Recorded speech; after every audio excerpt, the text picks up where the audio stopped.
তাদেরকে ধন্যবাদ। যারা উপস্থিত হয়ে এই অনুষ্ঠানকে সাফল্যমণ্ডিত করলেন তাদেরকে ধন্যবাদ। আমাদের বস জসিদুর আহমদ সাহেব তার স্কুলের এই সুন্দর অনুষ্ঠান, এই দোলপাড়া খুব কম হয়েছে বিদায় এই অনুষ্ঠানটা ব্যতিক্রম। এর জন্য আমি মনের থেকে অন্তরস্থল থেকে ধন্যবাদ জানাই। আসসালামু আলাইকুম ওয়া রাহমাতুল্লাহ।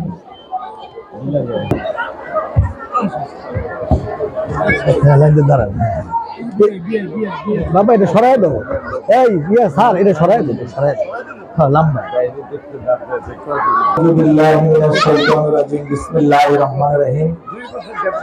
দিলপাড়া বীর মুক্তিযোদ্ধা গিয়াসউদ্দিন ইসলামিক মডেল স্কুলে পিতা উৎসব আয়োজিত আজকের এই সভার সম্মানিত প্রধান অতিথি আমাদের শ্রদ্ধেয় বড় ভাই বীর মুক্তিযোদ্ধা রমণীউদ্দিন খান সাহেব, বিশেষ অতিথি আমাদের শ্রদ্ধেয় বড় ভাই জনাব মমিন মাকবর, মঞ্চে উপস্থিত আমাদের এলাকার বিশিষ্ট সমাজকর্মী আমার সহযোদ্ধা জনাব নাসির প্রধান, মঞ্চে উপস্থিত আমাদের অত্র স্কুলের সম্মানিত প্রধান শিক্ষক, মঞ্চে উপস্থিত আমাদের বিশিষ্ট সমাজসেবক লিয়াকত ভাই, মঞ্চে উপস্থিত আমাদের মতিউল্লাহ সাহেব, মঞ্চে উপস্থিত আমার সহকর্মী ভাইয়েরা, আসসালামু আলাইকুম।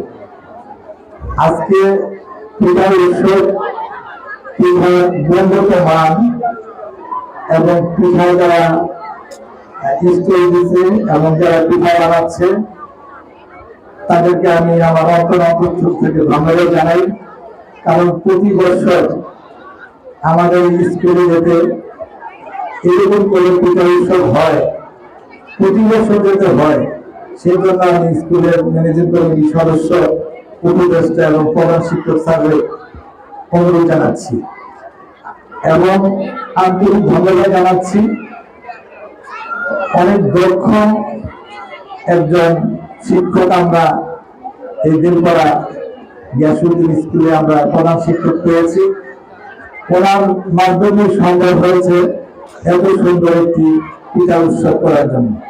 সেই জন্য আমাদের স্কুল ম্যানেজিং কমিটির পক্ষ থেকে আমি আন্তরিক ধন্যবাদ জানাই এবং যারা এখানে উপস্থিত হয়েছে প্রত্যেককে আন্তরিক ধন্যবাদ জানাই এবং ধন্যবাদ জানাই আমাদের বীর মুক্তিযোদ্ধা আলহাজ মোহাম্মদ গিয়াসউদ্দিন স্যারকে। উনি একটা স্কুল এখানে প্রতিষ্ঠিত করার কারণে এখানে বিশিষ্ট সমাজসেবক এবং বিশিষ্ট গুণীজনরা এখানে পরিচিতি লাভ করতে পারছেন এবং ভবিষ্যতে ইনশাআল্লাহ এই পরিচিতি লাভ করতে পারবে এবং শিক্ষার গুণগত মান যে অবস্থা আছে তার চেয়ে আগামীতে আরো ভালো হবে, এটা আমি আশা করি। প্রত্যেক বছর আমরা পিকনিকে যাই, পিকনিকের ব্যবস্থাটাও আল্লাহর রহমতে আরো সুন্দর হবে এবং আমাদের যারা গার্জিয়ান আছে, অভিভাবক যারা আছেন এবং প্রতিবেশী যারা আমরা আছি, আমরা একটা ফ্যামিলি হিসাবে আমরা চলবো। আগামী দিনগুলো যাতে সুন্দর হয় এই কামনা করি।